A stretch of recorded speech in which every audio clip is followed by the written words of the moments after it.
Welcome to The Author Show, where we present new authors and books. From fiction to self-help and everything in between, you'll find it all here. To watch the TV version of our program, visit authorswebtv.com. That's authorswebtv.com. And now, let the show begin. Hi, this is Linda Thompson, your host for The Author Show.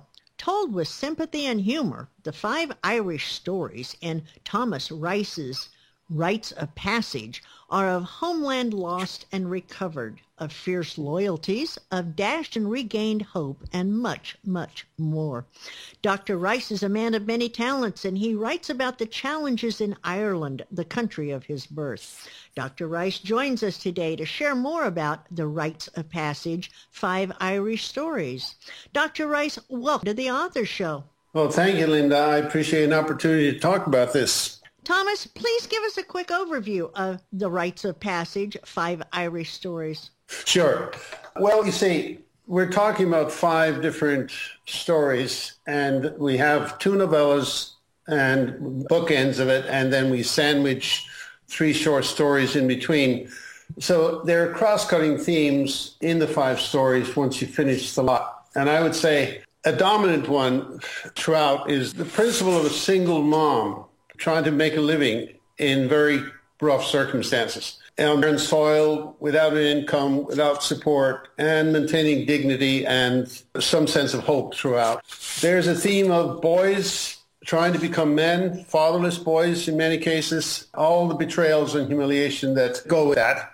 And there's a major theme of dogs, of the incredible ability of dogs to sense that which human beings have no idea of, see the invisible, feel feelings that their owners only vaguely sense, and communicate that in very mysterious ways. There's a theme of the lethal forces of boys in conflict with their dads, and sometimes those fester into points of no return, is the way I see it. Finally, I would say there's a major theme of highly educated men finding themselves thrust into rural environments, becoming bored and turning to deviance and debauchery in many cases out of sheer contempt for their constituencies or for themselves. Why did you choose to put 5 stories in one book rather than turning one story into a full-blown novel? Well, Linda, I'm responding mostly to what my audiences are telling me these days when I go to book readings or I go to book fairs. Short is the new normal. People do not want to face a 300-page novel because they're trying to get bite-sized consumption going on. As in, you want to sit in bed and you want to read a short story. You want to sleep in some cases you want to keep you up all night. But one way or the other, you want to get it done in an hour or so in one sitting. That's a big part of it. The other is I naturally end up with the novella. I'm in love with the novella as a form. I have been for a long time, where you get to write a very good short story, but it's not a 10-pager. It's more like a 50-page piece, and you get to cover a lot of ground in a very short period of time. And it's the intensity of that I'm drawn to. You've been writing novellas, short stories, and books for some time. How would you describe your writing style? I'd say in a word, informal. And an expansion of that would be, well, informal in the sense that I want the reader to be both entertained and educated when I write. So the intention here is to draw the reader in, to have them glued to their chair, sometimes turning the pages, whether they like it or not, and sometimes staying up all night. But it's engaging, and I want them to be friends with the characters long after I've left the party. While you were writing your book, were you thinking of any particular type of reader? Ideally, my readers would have an interest in Irish culture or Irish history, some empathy for the underdog, which I write a lot about, and belief in redemption and second chances.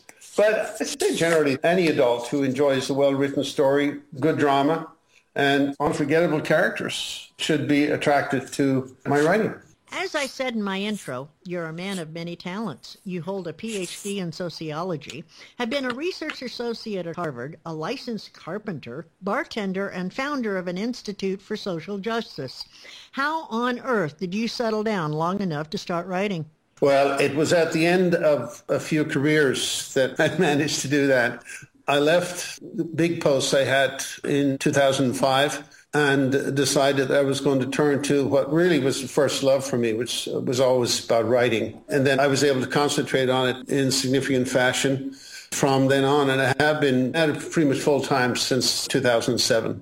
You were born in rural Ireland, but migrated to the U.S. as a teen. Does your personal history come into play in the stories you write? Always. I don't think you can write anything you haven't experienced to some degree. You don't have to experience the whole thing, but you really do need to experience a strong kernel of truth, an essence that you write out of and that inspires you as you write. So, yes, I would say there's always a solid grain of experience in all of my writing. Thomas, is there one recurring message in the 5 Irish stories? And if so, what is it? I think it's the enormous mystery of human beings. John Huston said it best in Chinatown when he said, human beings are capable of anything, when he was talking to Jack Nicholson. And I believe that. And depending on the circumstance they find themselves in, they will come up on that continuum as either evil or magnificent or somewhere in between. And I want to write with sympathy for that reality of the human being. And at the end of the day, the message of we're as good as our better angels in any given day. Are the characters in your book straight from your imagination, or do they take on traits of people you know? I think the story character is always informed by real characters I've experienced. Maybe not all of it, but a significant essence to all of my characters I have known, and mostly expanded on what those characters might want to be rather than what they really were. Like all of us, right? We want to be heroic, we want to be decent, we want to be bored, but heavens forbid we're capable of doing that all the time. I love the Rites of Passage book cover. Who created your beautiful book cover? Well, this young German woman who has a wonderful graphic hand, and her name is Anna Grigoriou, Grigoriu. She's online, and she does this for a living. Have you traveled back to Ireland after you've written your book, and have you talked about it over there, and what was the reception? Oh, I'm back and forth to Ireland all the time. I have an ongoing connection with the National University and lots of friends around the country. So I love going back, and they really enjoy being written about because a lot of the places I write about are real for them, the mountains, the landscapes, and they like to have people thinking that they're familiar with Ireland through my eyes. They like it, and they give positive strokes about it. I get a lot of free drinks when I go home as a result. Well, if you could compare Rites of Passage with any other book, what would that other book be? Well, there's no one book that I would pick. There are a few that are pretty well known to the Irish audiences, the Irish diaspora. Claire Keegan's Walk the Blue Fields, for example, is one that comes to mind.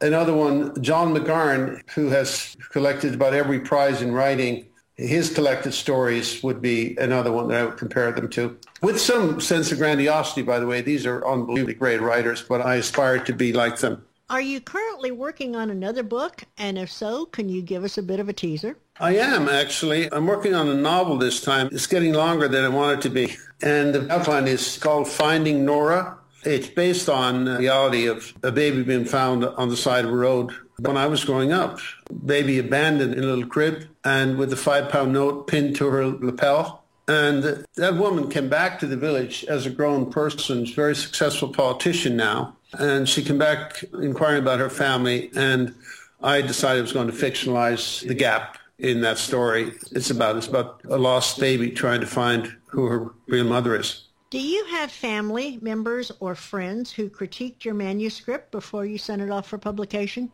I have an editor who is a faculty at the Iowa Writers Workshop. His name is Wayne Johnson. He's a very well-known author in his own right. And he's befriended me and has been a mentor of mine for the last 10 years. So I send nothing out that I don't run by Wayne, and that we work line by line. Yes. Will you share with us some of the feedback you've received from readers of Rites of Passage?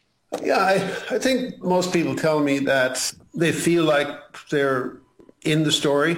They feel like they're in the pubs. They feel like they're in the schoolhouses. They feel like they've suffered some of the slings and arrows of the characters. And they talk to me about the strong characters that they identify with as though they know them. So that's the best feedback I can ever get, is to have people feel that the characters have become friends or enemies, the case might be. I have a few classic villains in there too. For example, Des Mackenzie in the title story, Rites of Passage. Des Mackenzie is a classic villain. He's the abuser. Those kinds of people, like the main character, the protagonist in Rites of Passage, is a guy named Billy Donovan.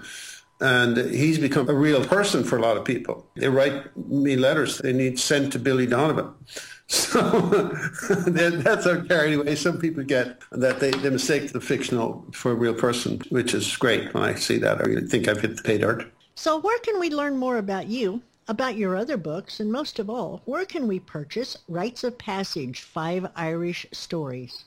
Well, Rites of Passage and my other books are all available on the main online bookstores, okay? So that's as easy as dialing any of those up. I have a website, Barrow River Press, that promotes my work.